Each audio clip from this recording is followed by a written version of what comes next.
farm workers toil in the African sun, exiled from the land of their birth by a hostile government.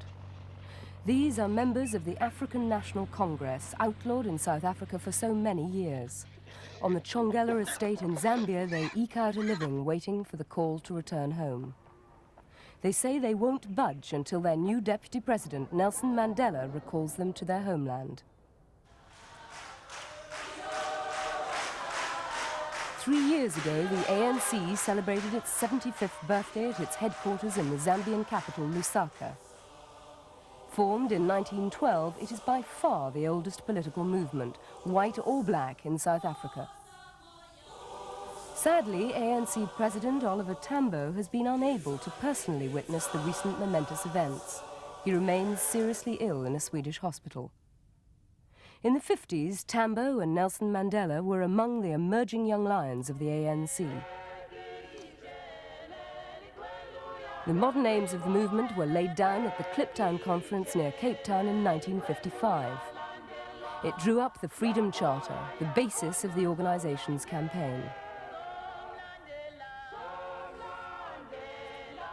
Equality for all the people in a non-racial, non-violent South Africa remains the ANC's goal.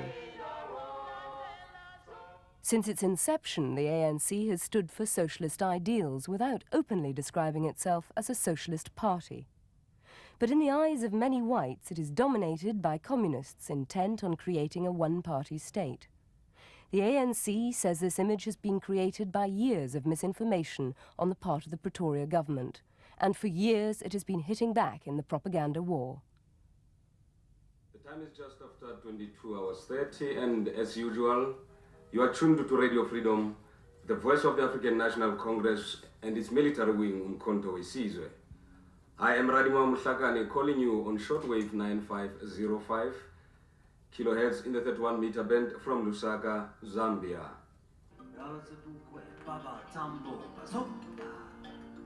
Radio Freedom is based in Zambia, but there are other stations beaming out the ANC message from Angola, Ethiopia, Madagascar and Tanzania. Panorama is a current affairs program which seeks to take an in-depth look at the political development in South Africa. Radio Freedom's broadcasts into South Africa are often jammed. Pretoria's monitors don't block the signal as a matter of routine. Instead, they concentrate on programs they feel are particularly propagandist. The so-called terrorists are now legal in the land of their birth, perhaps to pave the way for the final exit of the real terrorists. All this is not because the South African racists have suddenly changed course. Radio Freedom started actually in the 60s by Comrade Walter Sisulu, when he made a call to the people of South Africa from underground, calling on them to continue the struggle in the wake of the bannings of the African National Congress and the repression that was unleashed by the regime against the people and their organizations. It has, for many years, it has been the voice of the African National Congress. It has carried on the struggle, it has carried on the message of the struggle to our people. Up to now, it continues to do that, and perhaps to indicate how the regime fears the voice of Radio Freedom. It jams our radio station. In tune with the high-tech age, the ANC also has its own television resources. From its well-equipped base, the ANC's video unit, New Age Productions, has put together a detailed history of the movement's struggle. A library of film and videotape highlights all aspects of the ANC's work, material which is sent out across the globe.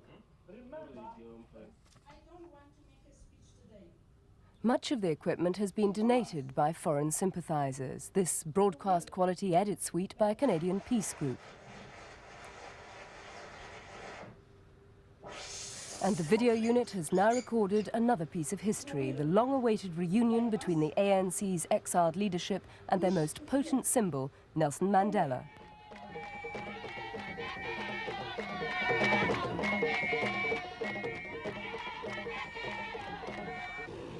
Lined up on the tarmac at Lusaka Airport, visiting dignitaries played their parts in the hero's welcome. Nelson Mandela's first trip outside South Africa for almost 30 years. The serious work now lies ahead for the ANC. For instance, it has to decide if the armed struggle is to continue. Many activists feel Mandela's argument in a 1962 interview still holds good.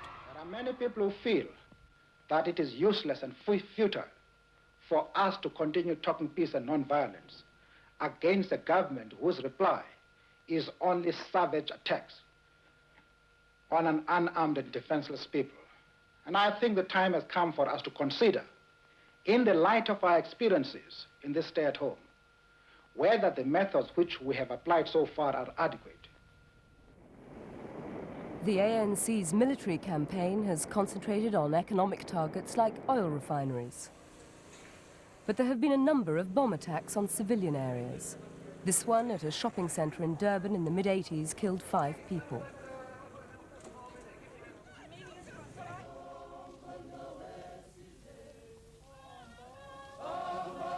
But there's no doubt that South Africa's black community has suffered most in the struggles of the last 30 years.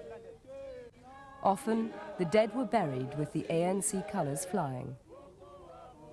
Because you've never heard for one single day that when the police start shooting down people, there is a response from MK, from our military wing, confronting them, you know, a confrontation all the time. Always, our people are the victim. And surely, I think it's reasonable to say to Mr. de Klerk that they had better remove that kind of situation so that it will then not be possible for us to insist on the defense of our people with arms in hand on our side. After years of conflict, Nelson Mandela would undoubtedly prefer a war of words. On the day of his release from prison, the ANC promised to send a delegation for talks with the Pretoria government.